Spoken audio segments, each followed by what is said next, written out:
Hey guys, Trey John coming at you with another Diablo Immortal video. We got an interesting update coming. Slightly confused on what the end goal is with this update.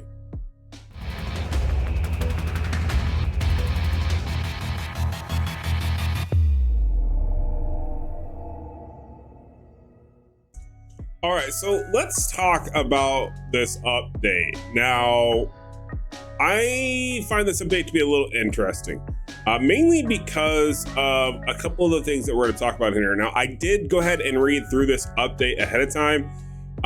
So there's a few things that I want to point out that I liked that I think are going to be really cool. And there's a few things that I want to point out that, in my opinion, is going to end badly. And I see them, I see problems coming from it. We're going to put it that way, okay? So let's start off with, I guess, the beginning of it. So here they go on to say, found good fortune in Tongshai's renewal. Honestly, I've been playing Diablo Immortal a lot more often now, so I've participated in this event. Not a bad event, good rewards. It was okay. So obviously we had fractured plane going on, tinkered with 36 new legendary items to dream up unspeakably class builds. I never got into the 36 new legendary items yet, so to speak, but there were some new items. Maybe you guys like them on your builds. Maybe you have a Demon Hunter build that you like them on that I'm not showcasing. If so, let me know down below so that way I can try it out and I'll review it myself. Maybe you can give me a god tier Demon Hunter build without me realizing it. Also, you can see here, third wave of server mergers are coming to Diablo Immortal on February 22nd. I feel like if we're just out on our third wave of these merges, why are we only on our third wave? I mean, I'm rolling around my server Storm Shield all the time. There's not nearly the amount of people there used to be. And this is after a server merge already on my server. On top of, we brought some people over as part of the Aftershock community, and they're just now doing the third wave. This is problematic in my opinion. This is problematic. And the other problematic part of this is only going to affect East Asia and Southeast Asia. Now, I'm not saying that this is bad, because it's really good. You got to keep the balance in the game globally, right? The whole world gets impacted by these things. So you definitely have to maintain that togetherness, right? It makes sense. I'm not by any means opposed to that. What I'm pointing out here is it's the third wave, okay? But they're not condensing them well enough to make a difference, in my opinion. These should be pretty jam-packed to where your server is always popping, right? There should always be something going on, always somebody talking, always people logged in. And we're talking about some servers are just ghost towns, okay? So I think they're a little behind the times on this section of it. Just my personal opinion, but that's where I'm at, okay? Now, when we keep going on, I think this is where this is gonna get very controversial very quickly. Also on February 22nd, so as of, 16 days from right now, 16 days of recording this, 15 days from the day of this video releasing, probably 14 maybe, depending on when I get this video out. We'll be making some adjustments to normal gems. Okay, normal gems are definitely one of the most, I would honestly say probably most sought after gems. I know legendary gems obviously are the most sought after, or really pigeonholed type material, right? Or resource. However, you can get normal gems. You can farm and get normal gems. It's something that makes a big difference. It helps you with diversity, swapping out, right? Because you can raise your potency, resistance. You can check out other things with other builds. There's a lot of customization that goes into normal gems. Whereas legendary gems, yes, they're more sought after, but they're very straightforward. You have a build and you're going to stick to it, right? Normal gems are going to help you tweak your build, right? These are the medium range micro min-maxing, right? So these are actually, in my opinion, probably more important and beneficial on your account than legendary gems. Now, yes, you can argue with me all day long about the benefit of legendary gems and resonance, so on and so forth.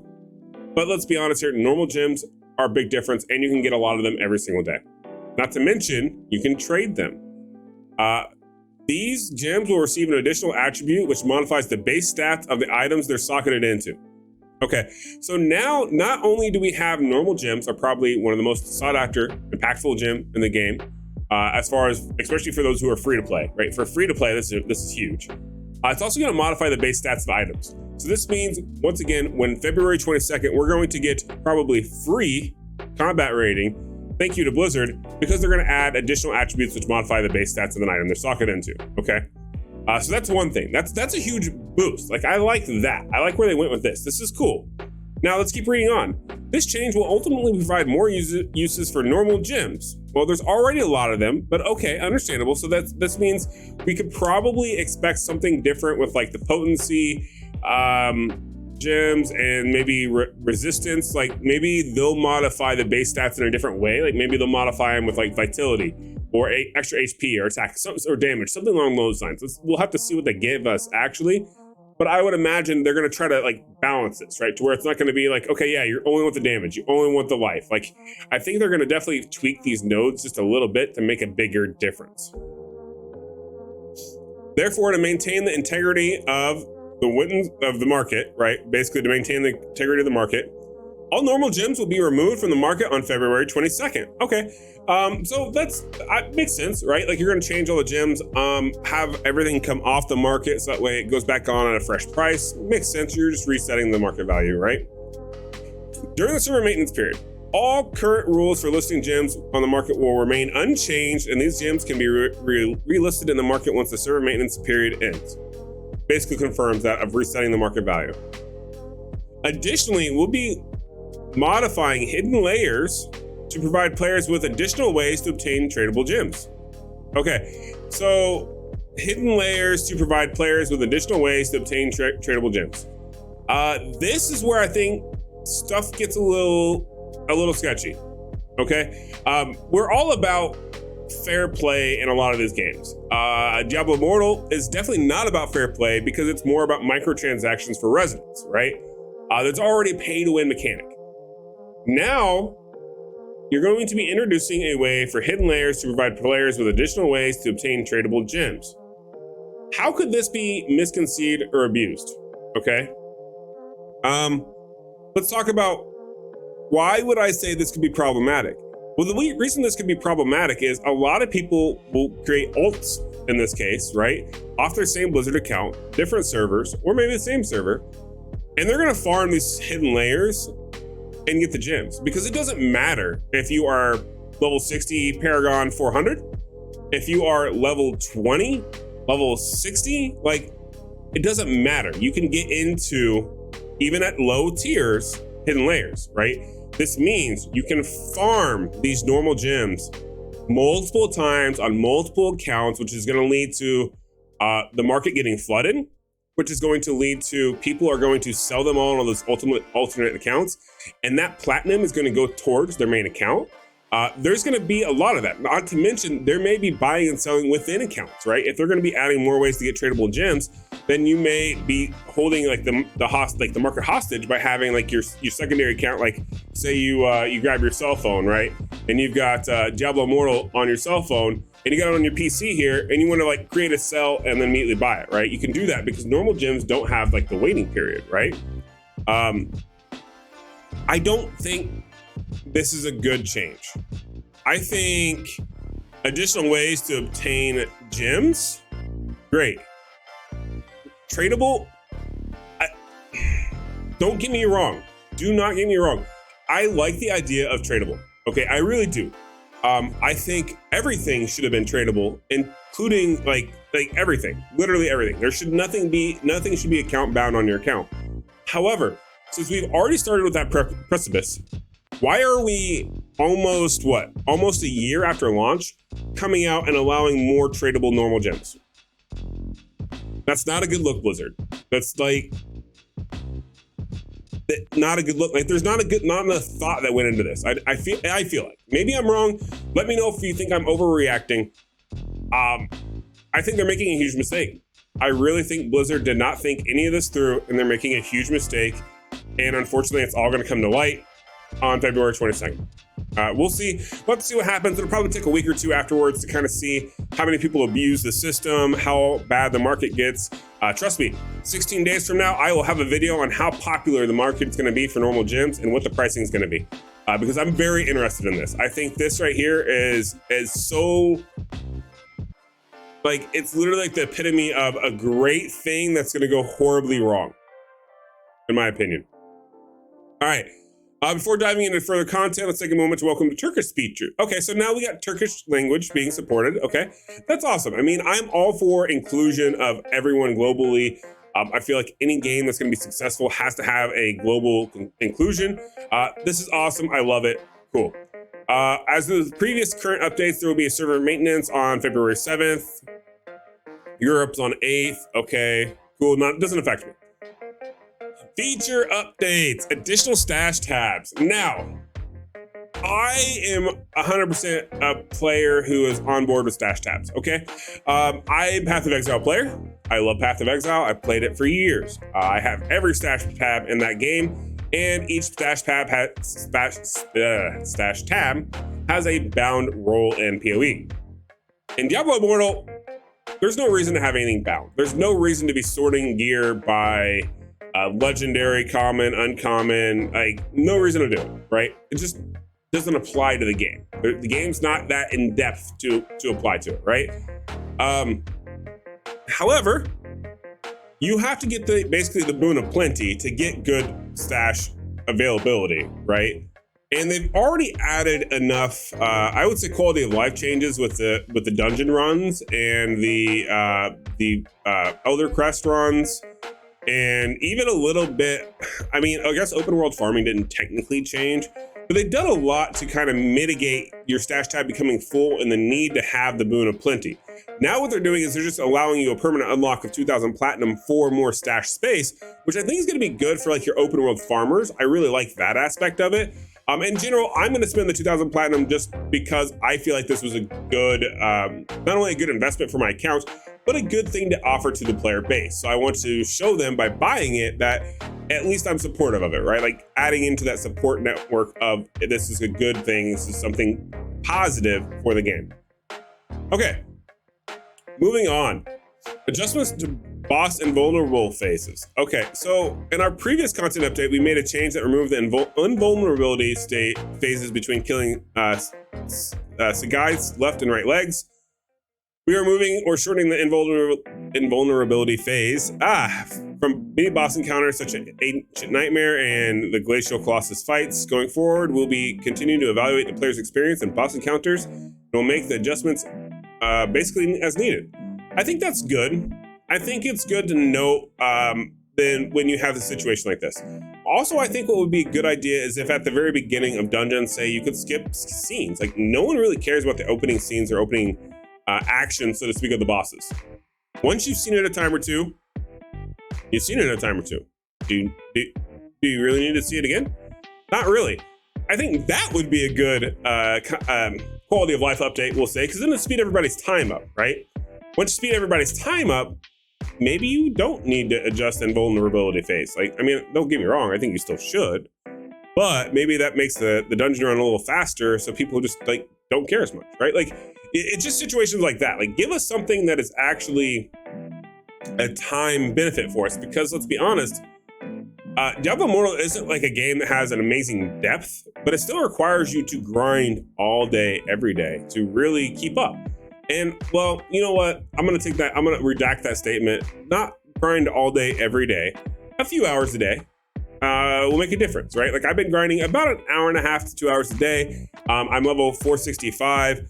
I'm still like, what, 30 levels below, I think? I think I'm like still like 30 levels below. Yeah, I'm like 30...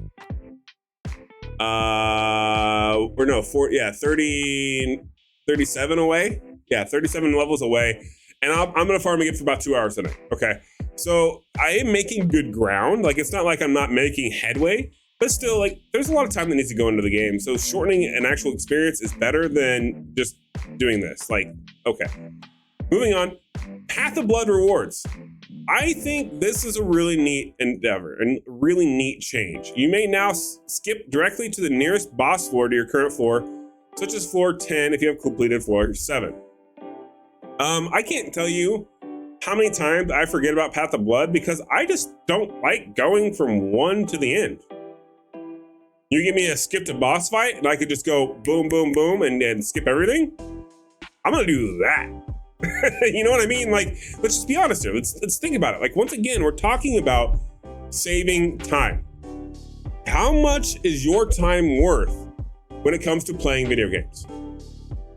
This is what they're doing. This is a perfect example of how to minimize time invested in the game with including great games, right? You can skip 3 levels, go straight to the boss. That saves you about 10 to 12 minutes.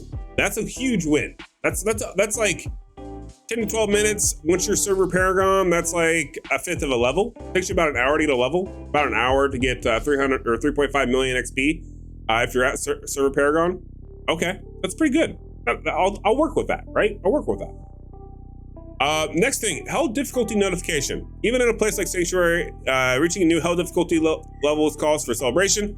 Now when a player unlocks new hell difficulty levels, a congratulations screen detailing new features available to them will pop up. I think being informed is cool. I think this is cool.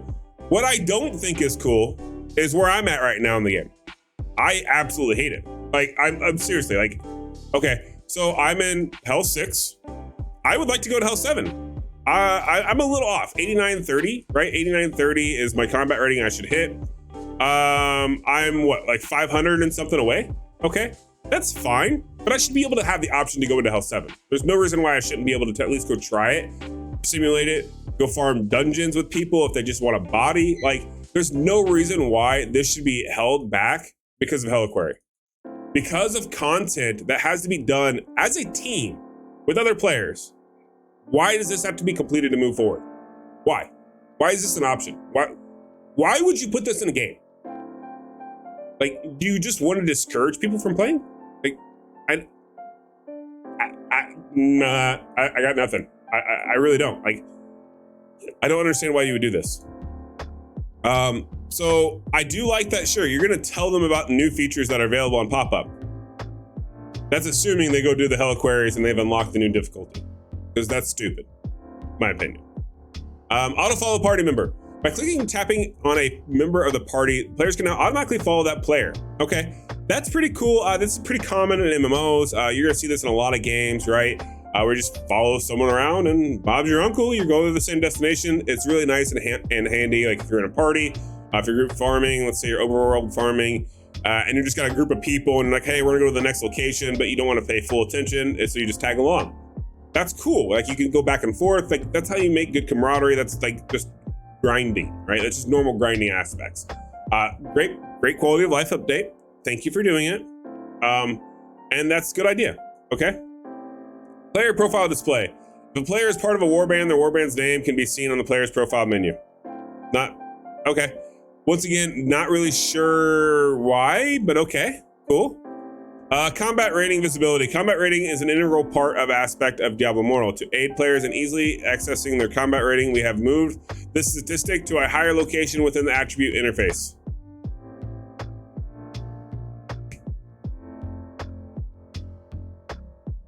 Okay. Okay. Whatever.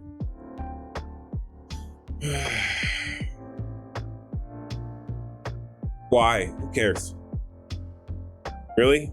These are the things you're worried about. These are the things in the game you're worried about. This is what you're showing me. Whatever. Okay. Bounty rewards increase. Any bounty that previously provided 1.2 times rewards will now provide 5 times the rewards. That's huge. This right here is massive. Now, is it like account breaking? No, not by any means. Perils of the Fin limited time event. Okay, so this is basically just going to be an event. It's going to go from February 8th to the 16th. It's going to be 8 days long. Looks like it's going to be as you complete Perils of Fin tasks. So it's going to be task based. You'll receive rewards and rank up, and depending on which milestone reward you unlock is basically what you're going to get. Okay, whatever. We got new skins. It's kind of common. Season 10, Void, Beyond, cosmetic set. These look kind of dumb. I don't know. But if it's your thing, it's your thing. It's your jam. I mean, I'm all for cosmetics. You guys know this. If you like them, get it. Obviously, so your support. That looks like that's it. That's it for the update, in my opinion. I just want to circle back. Like, I really need you guys to understand how badly some of this could go. This section right here with the normal gems, this could go badly. This could end very, very badly for Diablo Immortal. Or it could be something that's very positive. I'm not sure. Definitely get ready. There's probably going to be a lot of cheating allegations. There's going to be a lot of probably banned accounts. Don't let it be you. That's all I can say. That's gonna do it for this video. Hopefully you guys enjoyed my take of the update, especially the information about the normal gems. Let me know if you agree. If you don't agree, let me know. I want to hear it. And I'm not saying I'm right. Okay, I can take criticism all day long. If you guys think I'm wrong, or if I didn't see things in the correct way, let me know. I'd love to hear more about it. But this is gonna do it for this video. Hope you guys enjoyed it. If you did, make sure to like and subscribe. I'll catch you guys in the next one. Peace.